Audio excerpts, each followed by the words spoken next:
tulisan kamu tuh sampah. Dan novel itu juga harus bisa ada di rak buku bestsellernya Gramedia gitu.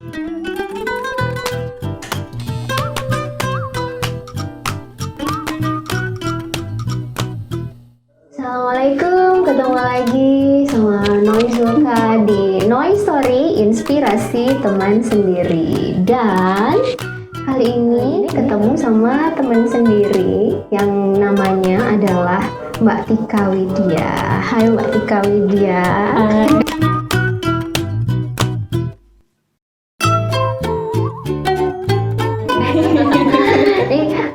Saya kenalin dikit ya, Mbak Tika Widya ini adalah seorang freelancer tapi fokusnya di nulis ya. Jadi mulai dari copywriting, terus habis itu ghostwriting, terus nulis artikel di banyak tempat juga, terus jadi penulis skenario juga, dan aktif di sebuah komunitas menulis bernama Labirin Perempuan. Nanti bakalan kita bahas juga di situ.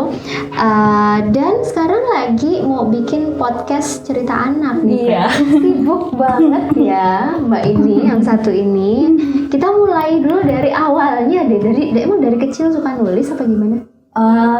Waktu kecil belum suka nulis tapi suka baca memang dari usia 4 tahun mungkin ya. Usia 4 tahun? Okay. Itu dari pertama kali bisa baca itu udah ngumpulin buku sampai sekarang udah jadi beberapa lemari. Jadi memang suka membaca awalnya. Memang awalnya suka membaca. Kalau nulisnya sendiri itu mungkin baru mulai waktu SMP. Oh, oke. Nulis cerpen atau nulis diary? Nulis diary. Oke, nulis diary. Terus ada beberapa cerpen yang remaja-remaja gitu yang kayak 5 sekawan kayak gitu. Aku suka nulis sendiri gitu biasanya. Oh, bikin sendiri tulisan yang seperti itu karena emang lebih banyak baca fiksi waktu kecil. Lebih banyak baca fiksi. Orang tua waktu itu ngelihat Mbak Tika sendiri nulis terus langsung dipupuk, disuruh ikut lomba gitu nggak sih? Enggak. Malah jarang banget ikut lomba, belum pernah. Waktu kecil nggak pernah, sekarang baru mulai mau nyicil ikut lomba. Oh, malah sekarang ya? Malah sekarang. Baru kepikiran sekarang mau ikut lomba. Kayak lomba-lomba blog gitu sekarang baru mulai mencoba gitu. Oke. Berarti sejak SMP terus kemudian SMA ikut kayak ekskul menulis gitu enggak juga? Ekskul menulis ada sih, iya ini mading. Terus habis itu waktu SMA sempat di jurnalistiknya juga. Terus tapi waktu kuliah tuh beralih ke teater. Nah ini nih kayaknya berarti sejak awal pun memang sudah kepikiran bakal jadi penulis atau enggak? Bukan rencana atau itu? Kepikirannya cita-cita yang awal dulu apa ya? Kalau diingat-ingat tuh cita-cita aku waktu masih kecil adalah menjadi ilmuwan kayaknya. Jadi ilmuwan kayak kerja di lab astronot gitu. Atau kayak kayak ilmuwan hewan-hewan gitu, maksudnya zoologis atau entomologis kayak gitu. Tapi akhirnya ya karena ada imajinasi yang tinggi nyasarnya ke dunia kepenulisan. Oke. Makanya itu masuk ke sastra. Ya. Oke. Kuliahnya waktu itu di Fakultas Ilmu Budaya, waktu itu Bastra ya? Masih Bastra di Universitas Brawijaya. Ya. Kabarnya nggak sampai selesai tapi? Nggak sampai selesai, sampai semester 7 mau tinggal skripsi sih. Penasaran. Emang sengaja nggak mau diselesaiin atau? Iya, waktu itu tuh kepikirannya ya. Ya sengaja nggak pengen nyelesain sih karena malas mungkin ya. Oke. Karena ada satu dan lain hal yang akhirnya tuh bikin nggak selesai gitu, bikin nggak kelar skripsinya, bikin nggak nggak kekejar gitu lah skripsinya. Atau kirain udah kita beda visi kampus. Jadi aku memilih berpisah dengan berpisah. Oh iya, saya waktu itu merasanya seperti itu. Tapi kalau sekarang dipikir-pikir lagi, kurasa itu cuman alasan karena sebenarnya itu saya malas. Jadi jangan ditiru. Tapi pada akhirnya kan, kalau orang kuliah tuh kan biar dapat kerjaan gitu ya. Tapi buktinya kan sekarang jadi freelancer. Iya. Makes money kan? Makes money. Nah, berarti dan itu sesuai sama jurusan loh sebenarnya. Iya. Ini sesuai banget sama jurusan yang saya ambil dan sebenarnya ya sesuai banget sama keinginan saya waktu mulai semester 4 di masa kuliah dulu. Jadi pas semester 4 itu saya punya dosen yang beneran waktu itu menanyakan ke saya gitu, apa kamu sebenarnya pengen jadi apa gitu, kamu tuh mau jadi akademisi apa jadi praktisi itu gitu. nanyanya tonnya marah apa pengen tahu? Oh enggak ya? Oh tonnya enggak, atau memotivasi gitu? Memotivasi mungkin kayaknya ya. Jadi dia tanya, kamu sebenarnya pengen jadi akademisi atau praktisi? Kalau kamu ada di sini kamu nanti jadinya budayawan akademisi gitu. Jadi apa namanya tuh kritikus sastra lah. Tapi ketika kamu sebenarnya pengen jadi praktisi, kamu harus mencari yang lebih di luar sana yang nggak bisa kamu dapetin di dalam kampus. Berarti secara nggak langsung tuh mendorong Anda untuk nggak usah diterusin kuliahnya, cari ilmu di luar aja. Gitu. Sebenarnya itu salah satu yang akhirnya itu menginspirasi dan memberikan motivasi juga sih. Cuman kalau diingat-ingat lagi ya gitu.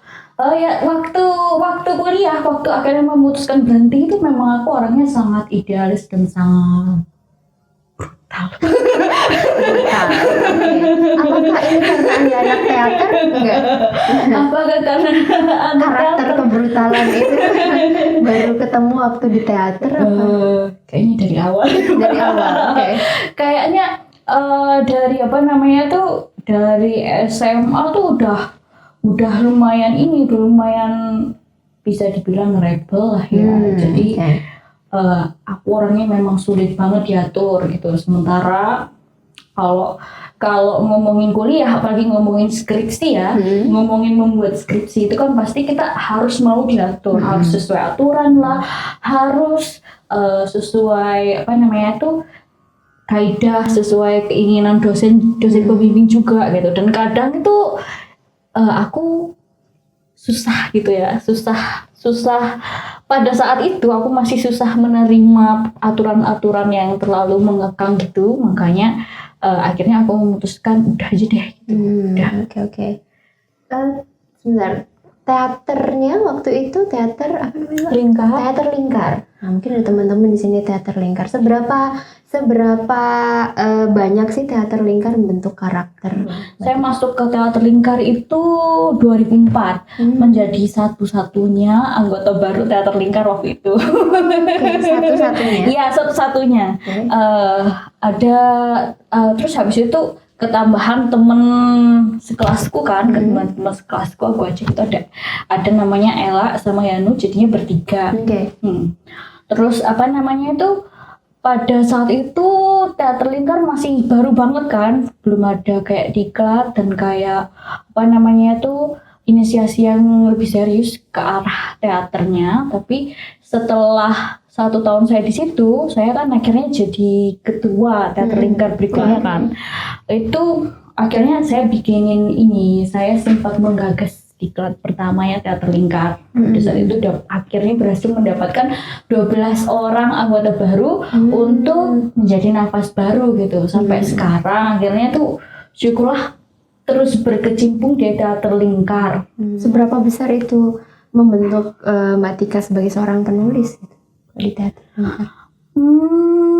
Besar banget sih ya, karena awal mula saya berkecimpung di dunia kreatif gitu, dunia ini itu di teater Lingkar sendiri. Jadi teater Lingkar tuh mengenalkan aku pada teater-teater lain, terus habis itu dunia kesenian di luar kampus juga itu bisa aku akses karena aku anak teater waktu itu kan. Jadi apa namanya itu bagi saya teater lingkar ini wadah yang sangat sangat penting lah, komunitas yang sangat penting. Makanya saya sampai sekarang selalu menyempatkan untuk ikut mengenal adik-adik tingkat yang baru, ikut terjun langsung, misalnya ada proses yang membutuhkan bantuan kayak gitu, itu aku masih masuk ke teater lingkar. Masih mengayomi adik-adik ya. Oke. Nah, seorang Tika Widya ini ingin didefinisikan sebagai apa gitu? Kalau akhir-akhir ini aku pengennya tuh menjadi penulis aja sih, penulis apa aja. Mau itu copywriter, creative writer, itu script writer atau content writer, asal selama itu di dunia kepenulisan pengennya aku bisa bisa menjadi penulis yang bisa melakukan semua jenis penulisan seperti itu. Oke, jadi versatile banget gitu ya. Oke. Dan berarti udah banyak yang dipublish ya? Banyak sih. Salah satunya Labirin Perempuan itu ya. Labirin Perempuan. Terus berapa sudah jadi animasi juga. Oh iya, karena nulis skenario. Gimana ceritanya tiba-tiba jadi penulis skenario? Nggak tiba-tiba ya, mungkin ada prosesnya. Gimana itu? Kalau kepenulisan itu sebenarnya saya ini sih cari ilmunya lewat kursus-kursus. Jadi ada beberapa tempat kursus online yang aku memang ikutin untuk dapat sertifikat. Nah, sertifikat ini awalnya kan ya cuma menyisihkan uang. Waktu itu masih jadi guru les ya. Nyisihin uang, terus habis itu aku beliin kursusan penulisan ini. Nggak tahu kalau nantinya itu, kalau setelahnya ternyata itu bisa jadi uang gitu. Tapi pada saat itu cuma pengen, udahlah belajar nulis aja gitu ya. Akhirnya aku sisihkan uang dari hasil ngelesi, terus habis itu ngambil beberapa kursus di Coursera sama Udemy gitu. Terus sampai numpuk sertifikatnya kan pada saat itu kan. Setelah lulus pasti dapat sertifikat of completion itu. Nah, ketika terjun ke dunia penulisan pertama kali, ternyata sertifikat itu kepake banget gitu. Untuk apply. Untuk apply project itu kepake banget. Jadi ini klien-klien aku itu daripada ngelihat aku lulusan mana, itu mereka lebih mentingin ini sertifikat yang aku dapatkan itu. Jadi ngefek, akhirnya tambah banyak kursus. Mulai ada jalan celahnya. I see.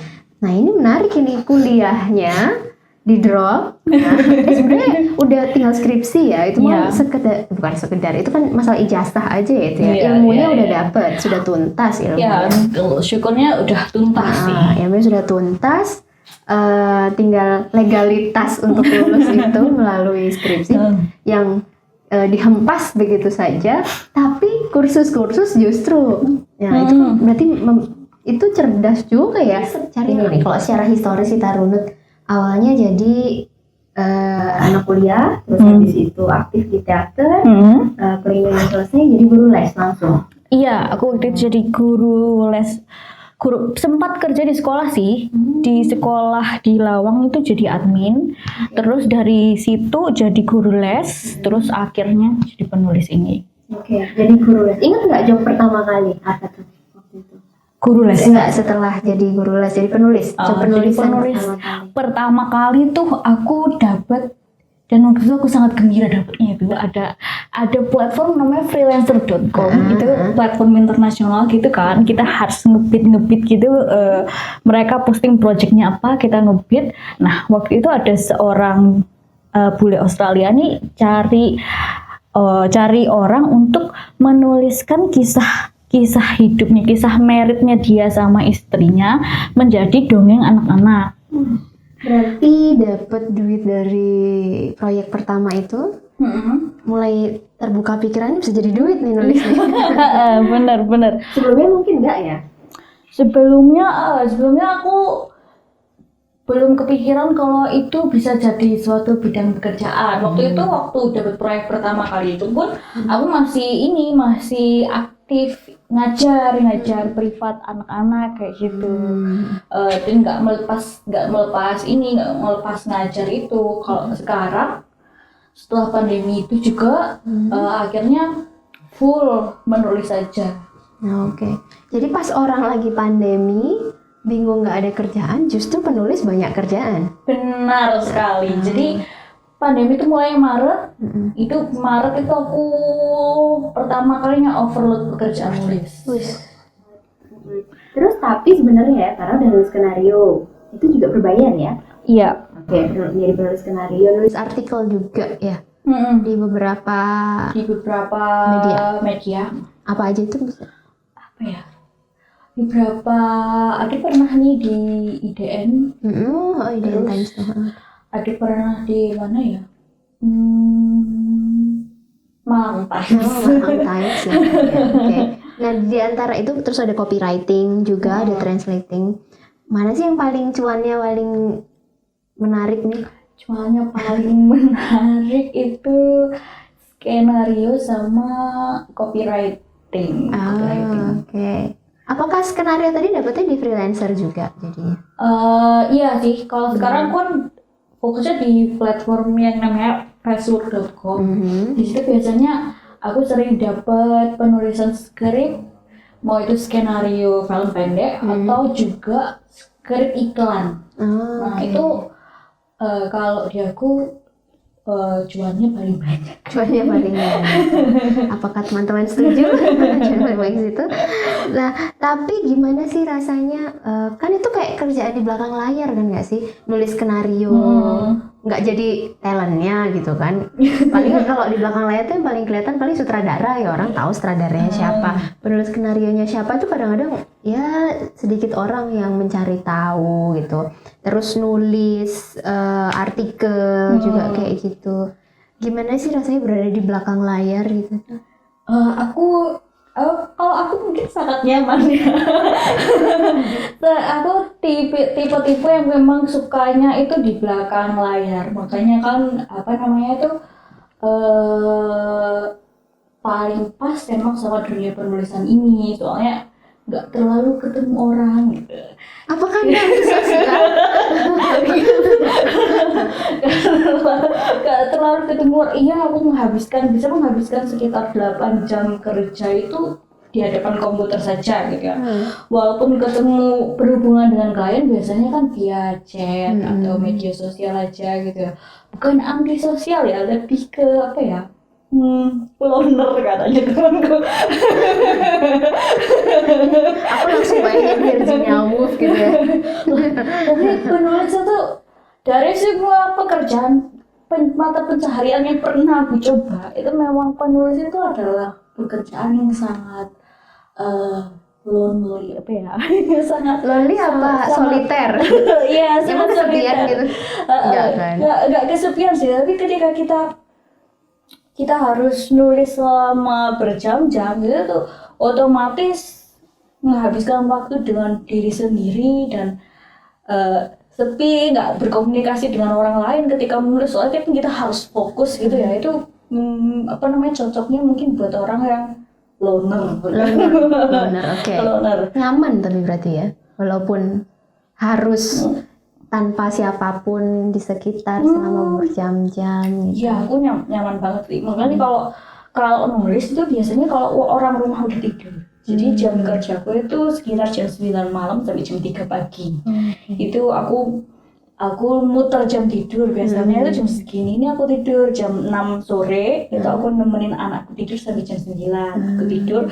Terus alarmku nyalain jam 9 bangun, baru aku mulai nulis sampai jam 3 pagi. Terus setelah jam 3 pagi itu aku tidur lagi. Jadi cuma muter jam tidur aja sih. Tapi proyek penulisan apa sih yang sebenarnya paling greget gitu di hati? Nggak ngomongin cuan ya, kadang kan kalau namanya penulis ini kan kayak seniman gitu ya. Cuan itu nomor sekian gitu biasanya. Nah, kalau yang paling bikin seneng gitu, aduh aku seneng banget dapet job ini gitu, aku seneng banget proyek ini, jadi copywriter kah atau jadi penulis skenario kah? Oh, itu nulis labirin perempuan. Oke. Kenapa? Pas pertama kali bergabung sama teman-teman labirin perempuan itu, kita banyak banget itu up and down-nya kan. Tapi itu jadi berkesan banget karena up and down itu yang akhirnya membawa kita ke peluncuran buku pertama. Nah, pas peluncuran buku pertama labirin perempuan itu rasanya udah kayak akhirnya gitu. Apa sih yang bikin beda dari kan maksudnya sudah menelurkan banyak karya? Apa ya yang bikin beda? Itu adalah buku yang terdaftar, maksudnya buku yang aku jual pertama kali. Jadi itu buku yang dipublish, yang ada tulisanku di situ, ada ISBN-nya. Itu dipublish pertama kali, benar-benar diterbitkan ya. Jadi benar-benar kita seriusin dan benar-benar itu nulisnya atau prosesnya itu penuh perjuangan, penuh drama, penuh tangisan lah ya pokoknya. Penuh pertengkaran, tapi akhirnya itu jadi dan akhirnya itu jadi milik kami semua, milik kami bersama. Dan ya itu momen peluncuran buku labirin perempuan yang pertama itu udah benar-benar udah kayak banget gitu lah. Dan mungkin buat teman-teman yang masih belum ngeh gitu, labirin perempuan itu apa? Labirin perempuan itu nanti dibahas di episode selanjutnya ya. Kita bakal mengajak teman dari labirin perempuan yang lain lagi ya, karena Mbak Tika ini hanyalah satu dari segerombolan banyak perempuan. Bayangin ya, perempuan 2 aja ini udah rame. Dah Nio 10 rek. Kan ramai banget, apalagi beda-beda karakter, beda kota, beda suku mungkin juga ya. Iya. Terus tapi semuanya menulis di situ dan sudah sampai terbit sebuah buku ya, anggaplah itu sebuah antologi gitu ya. Dan yang menarik lagi, sekarang ada labirinperempuan.com. Labirinperempuan.com, coba disimak di situ. Nah, saya sempat nggak nyasar sengaja, saya kan harus riset ya. Baca tulisannya Mbak Tika kenapa menulis. Nah, ada temennya bilang pokoknya ada perempuan tuh harus nulis gitu. Kalau menurut Mbak Tika di situ, kenapa sih ada sebuah keharusan untuk menulis itu sebenarnya? Mungkin kalau bagi saya itu lebih ke menemukan ruang pribadi ya. Kalau bagi saya ya, karena menulis itu personal tuh, menulis kayak itu semacam menantang diri sendiri gitu, untuk menuangkan imajinasimu atau apa mau kita gitu sebenarnya. Jadi menulis itu selalu buat saya itu selalu sangat-sangat pribadi gitu ya. Jadi sangat-sangat intimate gitulah ya. Bagi saya perempuan itu pasti punya kan ya labirin tersendiri di dalam dirinya gitu. Kenapa yang membuat komunitas kami dinamai labirin perempuan itu karena kita menyepakati bahwa jalan hidup seorang perempuan itu bisa dimetaforkan sebagai sebuah labirin. Nah, untuk supaya kita bisa punya ruang untuk mengungkapkan apa gitu ya, apa yang kita sudah lalui, apa yang kita lawan, apa yang kita sedang struggle gitu ya. Itu menulis itu adalah sesuatu yang paling mudah dilakukan lah. Untuk membantu struggle itu. Untuk membantu menemukan diri kita sendiri atau untuk membawa kita ke suatu tempat yang lain. Akhirnya menemukan diri sendiri kah setelah menulis? Proses penulisan labirin perempuan yang katanya sampai begitu dramatis ya. Apa yang akhirnya ditemukan ya? Setelah proses yang sangat dramatis itu, akhirnya aku bisa menemukan bahwa aku tuh ternyata orangnya itu sukanya kayak gini ya. Aku itu lemah di bagian ini, dan gimana cara menanggulanginya itu berdamai dengan kelemahan kita. Itu sebenarnya tuh yang paling susah itu adalah menerima kelemahan diri kita. Itu aku akhirnya berhasil berdamai dengan kelemahan-kelemahan yang aku punya dan memahami kelemahan-kelemahan itu ya memang setelah aku bergabung dengan komunitas lesbian perempuan itu. Dari semua drama itu, at least gitu ya, at the very end gitu, aku menemukan cara mencintai diriku sendiri. Asik, mencintai. Tapi agak menyakitkan nggak sih menemukan kelemahan itu tuh? Oh iya, Aku kok ono ya ternyata. Atau temannya yang ngomong, ya. kok dia gini gitu. Agak-agak ada pembelaan diri nggak sih sebelumnya gitu? Iya benar, ada pembelaan diri, terus habis itu kan ada pertengkaran, akhirnya karena membela diri kita punya friksi sama teman sendiri gitu kan. Tapi apa ya, setelah benar-benar memahami bahwa oh itu jelekku di situ, itu baru kita bisa mengambil langkah kayak gimana caranya memanajemen kelemahan ini gitu. Sebenarnya tuh kalau ngomong kelemahan aku langsung hilang setelah aku menemukannya, enggak. Aku masih annoying itu. Ya mungkin tetap. Tapi paling enggak tuh bisa dibikin apa ya, lebih halus, dibikin lebih ketata, di manajemen supaya itu tidak mengganggu orang lain. Ada yang bilang gini, orang kalau udah nulis berarti tulisannya ya Udah punya orang banyak gitu. Jadi kamu nggak boleh sakit hati kalau orang nggak suka tulisanmu atau gimana. Itu pernah nggak sih merasa insecure dengan tulisan sendiri? Oh pernah. Jadi waktu itu awal-awal saya menjual tulisan, itu otomatis awal-awal berhubungan sama klien kan. Awal-awal berhubungan sama klien, terus dapat klien yang langsung ngomong kalau tulisan kamu tuh sampah gitu kan.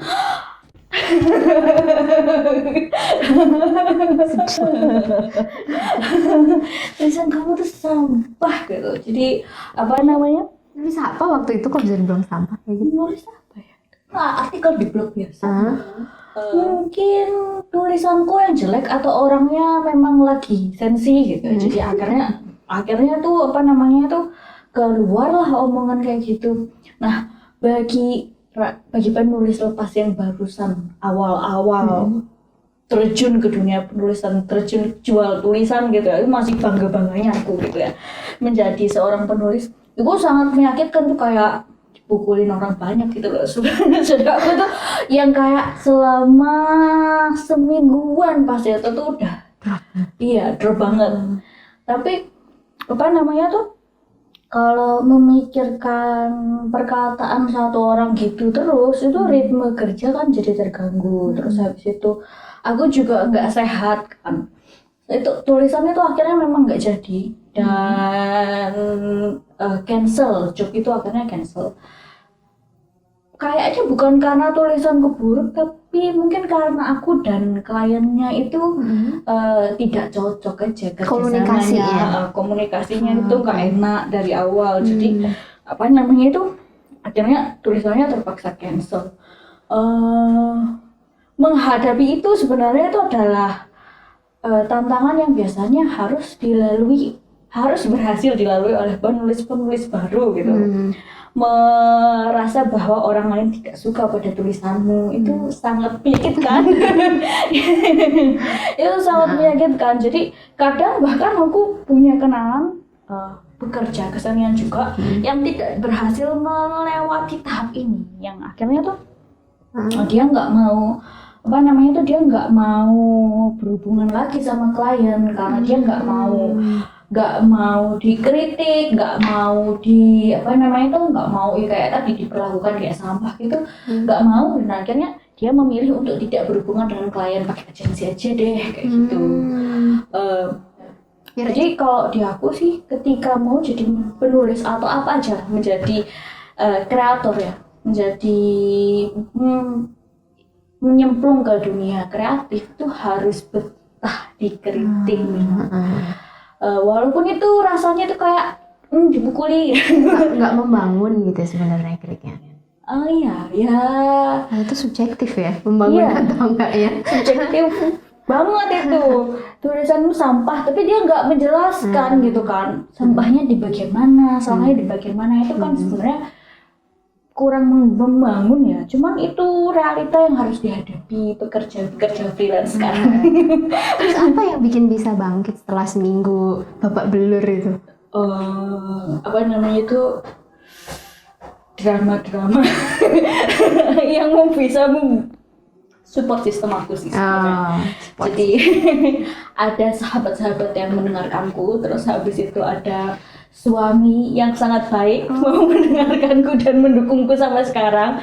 Ada anakku yang lucu di rumah gitu. Itu mau tidak mau itu mendorongku untuk terus gitu, terus melakukan ini, terus menulis gitu.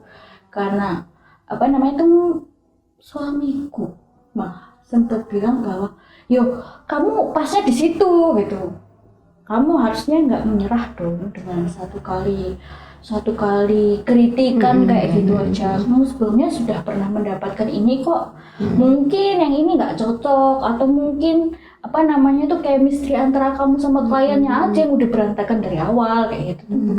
Bukan permasalahan tulisanmu. Yang jelas ya kalau misalnya itu jelek ya belajar lagi. Simple as that. Simple aja no ya. Belajar lagi. Itu jelek ya belajar lagi. Kayak misalnya itu gak jelek ya anggaplah sebagai tantangan awal.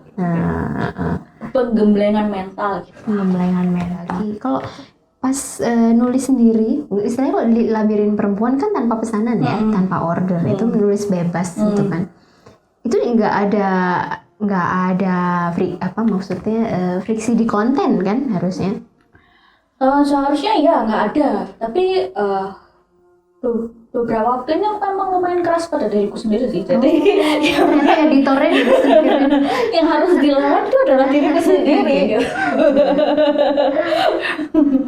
Apa namanya tuh kadang nggak puas gitu, terus habis itu aku harus revisi di mana lagi gitu.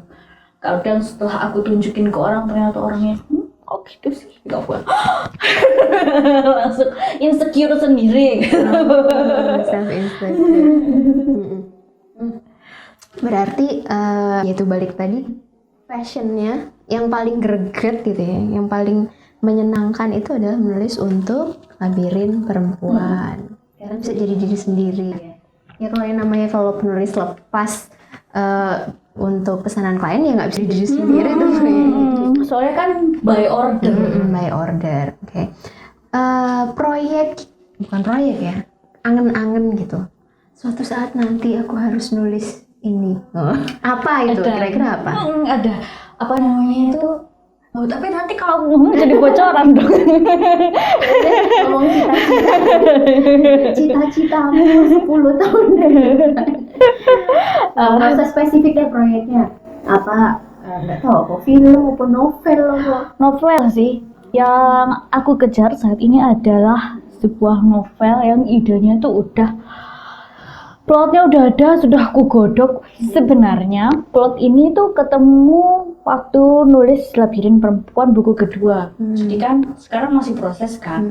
Tapi biasanya kalau kita nulis sama komunitas Labirin Perempuan, kita florin dulu yang namanya plot gitu kan, atau paling enggak konsep cerpen kita kayak gitu. Nah, pada saat aku ngeflorin plotku, itu anak-anak dengerin kan, anak-anak teman-teman Labirin Perempuan dengerin terus bilang, loh plot kamu itu kepanjangan kalau buat cerpen gitu, mending itu jadi novel aja.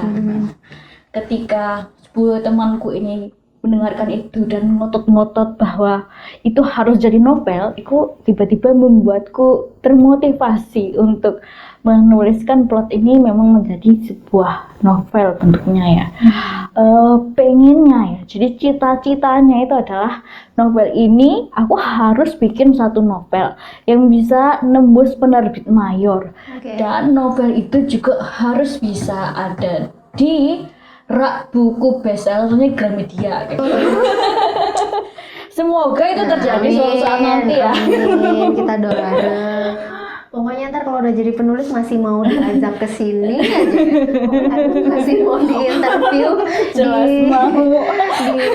ruang talk show kita, di Info Kopi yang begini nih, begini serunya serba dewai. Tapi benar, orang harus punya target ya, harus punya target. Kayak seru banget Mbak Tika, jalan hidupnya begitu panjang, mulai dari SMP udah suka nulis, dan Sekarang ya inilah. Tapi ini belum selesai. Kita masih nunggu endingnya nanti belakangan. Gitu. Novel itu mungkin nanti setelah novelnya jadi masih ada lagi tuh. Selanjutnya. Impian selanjutnya. Iya, semoga nggak berhenti lah. Bener mimpi. Oke. Mungkin buat teman-teman yang sudah sempat kepikir yang sekarang apalagi masuk jurusan sastra atau suka baca buku gitu ya, kepengen jadi penulis tapi masih mikir aku tuh iso nggak sih urip tuh kok nulis gitu, apakah aku harus urip tuh kok nulis ataukah aku iki kudu ya apa ngono, aku seneng nulis. Nah, bisa nggak sih ngasih kayak sepatah dua patah kata untuk para calon penulis yang ada di sana? Apa ya? Ini sih kebanyakan orang tuh kalau mau menulis itu yang mereka lakukan pertama kali itu adalah berpikir. Nah, berpikir ini akhirnya itu bikin orang jadi overthinking gitu. Ya sebenarnya ketika kita mau menulis itu harus dihindari. Yang kamu lakukan ketika kamu memang benar-benar mau jadi penulis itu harus menulis. Jadi berhentilah berpikir dan tulis aja gitu. Tulislah, menulis kan. Jadi apa namanya itu, dari situ kamu pasti bisa nemuin jalanmu. Jadi jangan sampai ini overthinking. Oke, nice. Jangan overthinking ya. Oke, sampai di sini dulu. Terima kasih banyak inspirasinya. Mbak Tika sudah mau ada di sini. Semoga sukses sama proyeknya, novelnya juga. Dan cita-citanya tercapai. Terima kasih sudah mengundang saya. The pleasure is all mine. Jadi ini dia sekali lagi Tika Widya, teman saya yang penulis. Oke teman-teman, jangan lupa selalu pantengin Noise Story, banyak inspirasi di sini. Kalau mau cari inspirasi, ngopi dulu. Assalamualaikum.